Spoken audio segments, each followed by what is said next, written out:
What everyday household items are actually way more dangerous than we give them credit for? Throw rugs in senior citizens' houses. Literal death traps. They trip on that tiny little edge of carpet, or it slides on the floor and now you have an old person with a broken hip and a death sentence. Edit. Just for clarification, I meant their personal houses or homes, or any senior living place, not nursing homes. But really it's a problem with any potential tripping hazard. That tiny little threshold ledge between rooms? Yep, that too. Do your elders a solid and try to trip-proof their living spaces. Zippers actually cause a lot of injuries. So does frozen food. The injuries occur when people try to separate frozen items.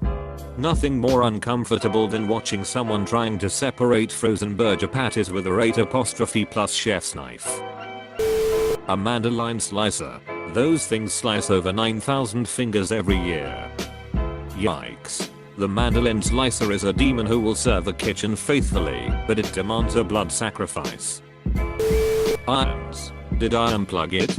Do I turn my car around and head back home to check? You know, I once heard an interesting story about a woman who suffered from crippling OCD. She had to quit her job because she was always terribly paranoid about the iron being on. She suffered for about 10 years before she went to a therapist who suggested that she simply take the iron with her when she goes out. It totally worked, and she was able to get a stable job after that. Clamshell packaging. That sheet is designed to butcher and maim. Space heaters. It's good to be warm, and on the whole they're super effective.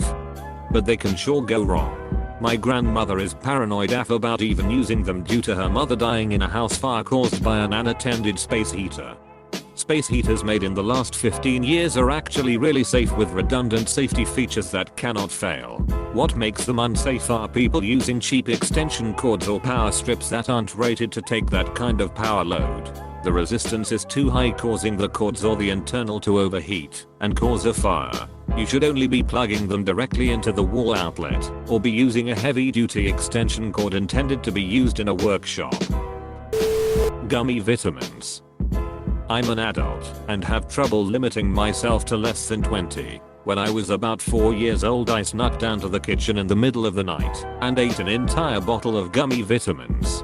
My mom came in, realized what I had done, and immediately called poison control. They told her I'd be okay, she just needed to give me some Tums. She dug through the cabinet to find the Tums, only to discover the empty wrapper because I had already eaten all of those too. Apparently ladders are surprisingly dangerous. You'd think it would be easy to avoid falling off one, but I've heard of it happening more than I expected. You also really don't need that high of a fall to badly hurt yourself. Dull knives. Wish ethos were more well known. A sharp knife cuts where you intend and requires less force. A dull knife requires more force and makes mishaps far worse. I used to teach a twice-yearly knife safety course for Cub Scouts, and the number of parents that tried to argue about this was mind-blowingly high. Water and bathroom floors. More people are killed or injured in accidents in bathrooms than most people realize. Or even just tub showers without non-slip mats to stand on, or elderly people slipping getting out of a tub. Grippy mats and securely mounted handholds are important. People, our bathrooms are trying to maim us. Stairs, people fall up them or down them a lot. Also, solvent catchers for your dryer causes household fires a lot. Cheese grater. You ever accidentally have your hand slide down the grate? It just shreds your skin. Any corner. The corner of a table or the corner of a cabinet door. Never leave those doors up. It takes one wrong step to lose an eye or one bad fall. That's why I live in a corner-free house. Tylenol. The maximum daily dose of acetaminophen is 4 grams. That's 8 extra strength 500 mg tablets. Exceeding that dose can cause your liver to, well, stop, and you die. Also, do not take Tylenol before bed if you are drunk. Alcohol taxes the lives. Tylenol taxes the liver. Don't double down on that damage. As a nursing student, I can tell you not enough people understand this. Never ever take Tylenol with alcohol. Not just when drunk. It not only doubles the damage, but likely exponentially increases the damage. The toxin that is created from breakdown for Tylenol is produced at a much faster rate with alcohol consumption, and the breakdown for this toxic product doesn't occur because the molecule responsible for the breakdown of the toxin is overloaded with trying to break down the alcohol. Well, I almost died from walking barefoot on a yard that hadn't killer pellets spread on it when it was a little wet. It started to shut my nervous system down, and I just collapsed. I remember tasting metal and then fading out. So my answer is any killer pesticide. Thank God it was me and not one of my daughters. Garage doors. Let the professionals fix it if it breaks. The springs carry a lot of weight. It's perfectly capable of sending you to the hospital if you are doing DIY repairs. My dad was totally degloved, think that's the right word, and his thumb was only attached by a shred of something trying to fix a garage door. It happened when I was really young, so I'm not 100% with the details. After that he stopped working construction and went to college, so he never had to fix one again. Garage door springs. Coiled up death machines just waiting for their moment. Bleach. It's poisonous. It can blind you if it gets in your eyes, and it makes lots of smoke if mixed with brake fluid. When I was in high school, a girl a grade below me committed suicide by drinking a good amount of bleach and then hanging herself in her bathroom. I remember someone saying that drinking bleach is supposed to numb your throat. That whole story just has been stuck in the back of my head for years, and I rarely use bleach. Hairspray and any spray that can be used as an impromptu flamethrower in general. My family still reminds me of the dreaded days that ensued after I showed my little cousin this cool new trick. My dad learned this trick while I was on a Boy Scout camping trip from some of the more pro-leaning scouts. Fast forward several years, and I'm in college. There's a wasp nest hanging from the carport light fixture.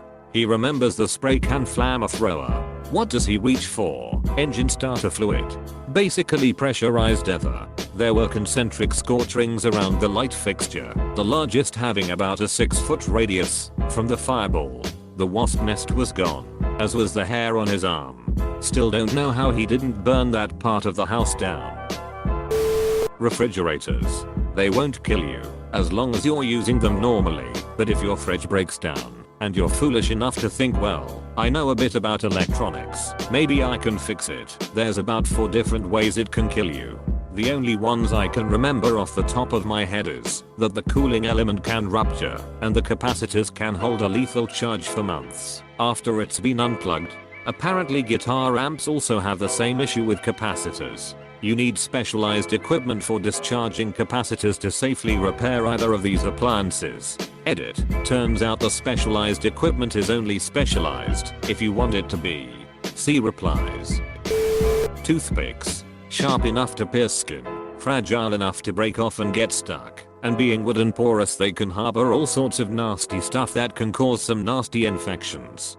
And it's entirely possible to not notice you've swallowed one until it's poking through your guts and you're leaking raw poo into your abdominal cavity. Regarding the replies concerning raw poo, I mean the leaky liquidy stuff before the majority of the water is reabsorbed further along in the intestine. Outlets. There's so much power in those enticed little slots. Outlets are basically high-risk slot machines. Daddy needs a new pair of boots.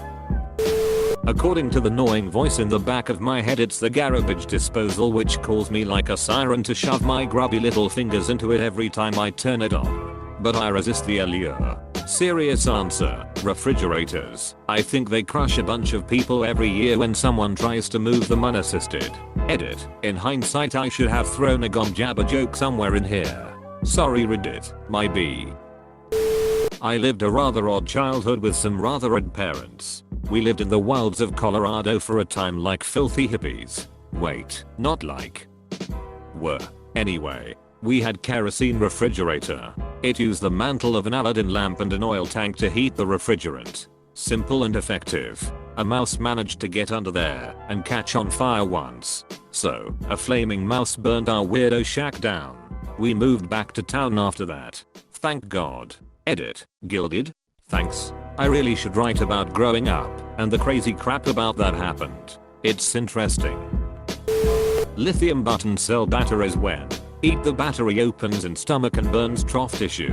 Weight a common cause of hospitalizations and deaths of toddlers. Candles. That pleasant smelling little romantic gesture is an open flame in your house. Treat it accordingly. Be mindful around it. Don't leave flammable material nearby. And for God's sake don't go to bed or leave your home with a candle burning. Toilets. If there's likely to be a toddler in your home, make sure everyone puts the toilet lid, not just the seat, down when they're finished. Toddlers are curious, and a look into the toilet can easily turn into falling in head first. Once they're in, they're stuck, and it'd be entirely possible for them to have drowned before you even realize that the house has gotten too quiet for comfort. I'm not seeing it yet, but blinds. Children, pets, babies strangle themselves so frequently that I'm surprised it wasn't in the top 5. Ledgewood cleaner. Be careful when spraying this on furniture or cabinets when there is a wood floor nearby. If that sheet gets on a wood floor, it's impossible to stand on it without slipping. Doors. Wind sucked my garage door shut and I lost a fingernail. Watch out, they're always scheming. Stairs cause a decent amount of deaths. Hair straighteners, gorillas perhaps. I've never used them, but very hot metal and people wrap their hair around them and just set them down on things. Most curlers and straighteners nowadays have automatic shutoffs if left on for a certain amount of time. Also, I've never had a curling iron that didn't come with a stand attached that props it, so the barrel isn't directly on your counter. Straighteners plates are recessed, so the hot part is never directly touching the counter either. Don't get me wrong. Like anything that hot, mistakes can happen, but as long as you don't touch the hot part or leave something on top of it, you should be good. Lawn mowers. I got lucky and only lost the end of my toe. Thank God the blades pushed my foot out rather than pull it in. I legit could have lost a foot. It's interesting working on a psychiatric ward because we have to search people's bags when they come in and take stuff off of them if it could pose a risk to themselves or others. One of the things I had never thought about as a weapon was a dressing gown belt thing. I've had to confiscate a few of those. They seem too innocent and fluffy. From what I'm constantly told. Q-tips. Heaven forbid you use it to massage the inside of your ear. You'll definitely cause irreparable damage to your eardrums if you do. This might be true, but damn if I don't list. That feeling is so satisfying. Screen doors. One day I was taking my dog outside to use the bathroom early one morning and Snoopy decided he had to go really bad and started flying down the stairs of the back porch. He was on a leash and I didn't want to hurt him and make him fall down the stairs, so I rushed out behind him. I was wearing a pair of wool socks and slippers, and as I awkwardly started following him, the bottom corner of the screen door clipped me on the heel. It hurt a bit, and I just limped around as he did his business. When I got back inside I decided to take my sock off because it was uncomfortably hurting, and I see there is a good amount of blood that has seeped through the sock. I pull it off and see that I actually have a pretty big gash across the back of my ankle. A ducking screen door did that to me all because of shitty timing. Here is a picture of the gash the next day. Imga. GGH2SLV. JPG. Don't underestimate screen doors. They can hurt you. Tylenol. Of course we all know that kids getting into medicine is dangerous, but my pediatrician aunt told me the other day that a Tylenol overdose isn't treatable. All they can do is observe the kid's organs shutting down, and they'll probably die. I had no idea it was that bad. Edit. It seems like I might have misunderstood her from reading some of the comments. It sounds like once symptoms set in it is usually fatal, but immediate action can save a life. Please correct me if I'm wrong. I'm seeing her later this week and would like to discuss it more with her. To be fair, I have a 2-year-old, so she might have been overselling it to let me know how serious it could be. Until then I'd thought that eating too much Tylenol was more contact your doctor, less contact your mortician. Toothpaste. The warning is right there on the label. Seek immediate medical help if you ingest toothpaste. If you consume too much, the overdose can cause stomach pain and intestinal blockage. But if the toothpaste contains fluoride, as most do these days, it gets far more serious convulsions, difficulty breathing, and heart attack, amongst other scary side effects. Your flat screen TV. As far as I remember, there was a report in Pediatrics Journal around about 2012-13, according to which, approximate 20,000 kids were taken to the ER each year between 1990 to 2010 with television tip-over related injuries. To put that in perspective, that's more than one kid every 30 minutes.